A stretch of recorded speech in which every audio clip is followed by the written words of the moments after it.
ताज्या आणि सुपरफास्ट बातम्या पाहण्यासाठी स्वराज्य न्यूज मराठीला सबस्क्राईब करा आणि बेल बटन प्रेस करा।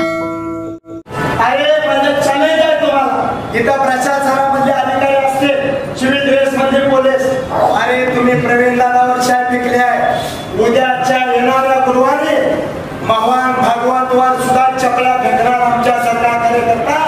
तुम्हाला जर बहुजनाची दखल घ्यायची नसले तर आम्हाला हे रस्त्यावर उतरून विशेष हे पोलीस प्रशासना कामतीचं राज्याच्या गृहमंत्र्याला एवढी जाग आली आहे की प्रवीण दादासारख्या सामाजिक कार्यकर्त्यावरती व समाजात काम करणाऱ्या माणसावर प्रशासन एवढं जागृत नव्हतं। पण मोहन भागवतवर शाही फेकणारा म्हणल्यानंतर काल दुपारपासून आदरणीय उदार साहेब, आदरणीय चौधरी साहेब आणि सोलापूर ग्रामीणचे SP साहेब यांना एवढी जाग आली की मराठा चळवळीचा एक सामान्य कार्यकर्त्याच्या दारात पहाटे 4 येऊन उभा राहिलेले आहेत। हे आमच्या गावचे पोलीस पाटील आहेत, ही पोलीस अधिकारी आहेत।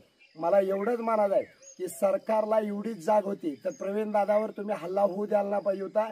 पुन्हा एकदा सरकारचा जाहीर निषेध, चळवळीचा कार्यकर्ता म्हणून कायम चळवळीबरोबर राहणार आणि संभाजी ब्रिगेडच्या सर्व कार्यकर्त्यांना माझी विनंती आहे की मला माझ्यासारख्या सामान्य कार्यकर्त्याला प्रशासन माझ्या दारात न्यायला आलेला आहे, याचा मी तीव्र निषेध करत आहे।